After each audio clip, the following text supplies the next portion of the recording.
Today we're going to talk about we talk about graft calculation for hair restoration, and oftentimes what we find is someone trying to sell you how much does it cost per graft, and especially when I deal with a lot of men, they're very focused on numbers. How many numbers are you going to give me? How much are you going to charge me per graft?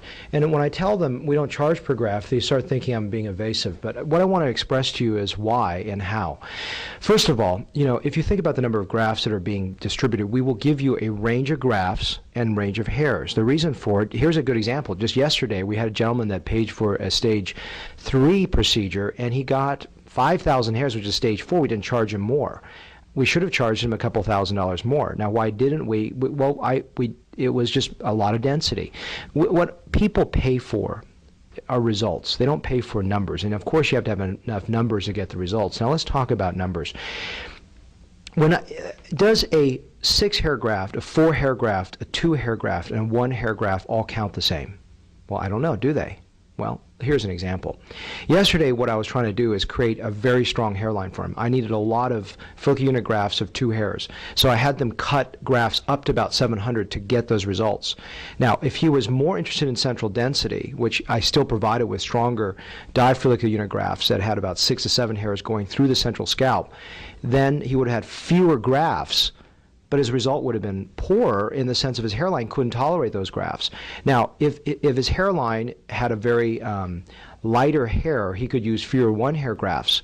But 1-hair grafts don't have the visual punch of 2-hair grafts. So what are you paying for? Are you paying for 4-hair grafts, 6-hair grafts, 2-hair grafts, 1-hair grafts? Do I have to split grafts in order to create the numbers that you want, even though your visual density is less? Because if I keep a 3-hair graft intact, it's a lot more powerful than 1-hair graft. Do you even know what you're paying for? And so what I really want you to encourage you is not the grafts, you're paying for results. And what I want to do is get you a result. And so that brings me to the second point, which is not the grafts, but the results. Now, how do you attain results? Now, we've gone through a huge number of other videos that focus on the quality of the graft dissection, the quality of the graft placement, the quality of the recipient site creation, the distribution, etc. But what I want to explore is just one facet, because there's just too much information to explore in one single video, and there's a lot of other videos that you can look at to understand this concept better. But let's focus on one, which is what I'm thinking about when I'm making a distribution. And I just want to use perhaps a couple of the clinical case scenarios of the last week or so to illustrate this point. The gentleman yesterday needed a strong hairline, so I gave him a very strong hairline. That was my priority 1. My priority 2 was to create density in the central forelock, which was right behind the hairline. The other thing that I saw was as it went back, he just had a central gutter of emptiness, and he was old enough, and my understanding is that he wouldn't really recede too much across the side, so I provided a lot of central density. And then he had sort of this open circle right above the vertex plane. So I distributed those grafts well, because remember how many grafts you get, if they're not distributed well, you really get nothing out of it. So I maximize that distribution based on what I was seeing. A gentleman that we did last week, a very nice gentleman that came in from another state, had a transplant, which was very ineffective for him. Had like few grafts, are all badly angled, showed no density. So visually what I was thinking for him, looking at him with dry hair, was that I was going to create a very strong frame that he needed, a hairline frame that he did not have with his first surgeon. It was a very reputable individual. The area behind the area, which was central density. And then I thought, his back mid-scalp region looked pretty good. And on the upper crescent portion right here, he looked a little bit open. And that was already grafted. So I thought, I'm going to go and do the front and the back and leave the middle alone. Well, as I did the front procedure, as I rinsed his hair down and started to get it wet, his whole back scalp just looked completely naked. So here was my thinking, okay? I was thinking, well, first I'm going to get his front end done. He needs this done. It wasn't done by the other surgeon. I need to get this done. So I got that done. So instead of taking grafts and putting it to the vertex, upper crescent vertex back here, I said, I need to blend this into the back portion for several reasons. One, his hair will look great dry. It won't look good wet. It will be too an abrupt transition from the front to the mid-scalp.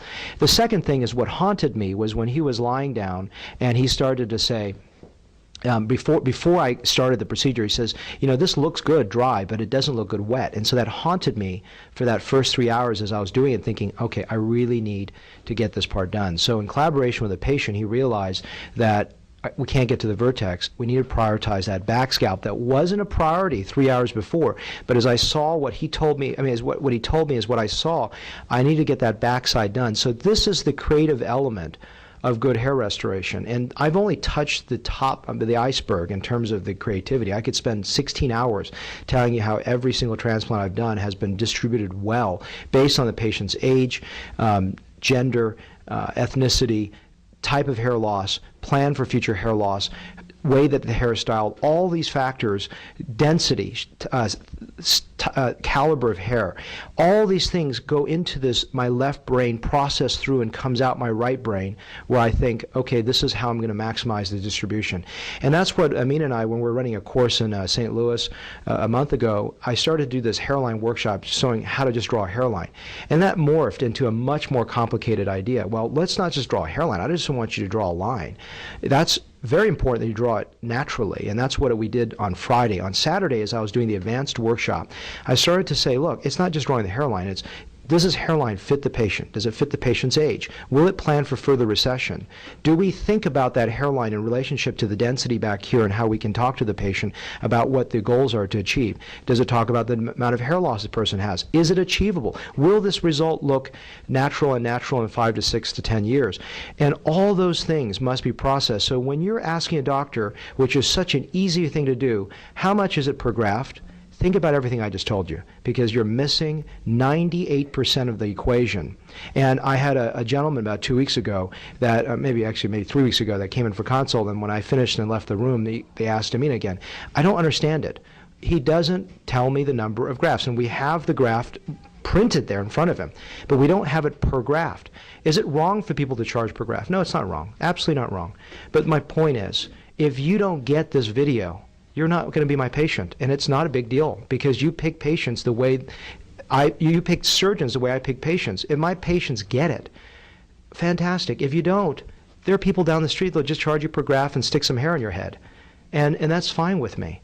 And my point is, in this video, is to talk to you about the complexity that you're paying me for. It's not just sticking some stuff up in your head. If that's what you're paying for, then you really shouldn't be my patient because you're not going to appreciate the quality we're delivering. And that's really what I want to get to in terms of the level of complexity, the level of commitment, and the level of passion that all my team and I deliver. Thank you.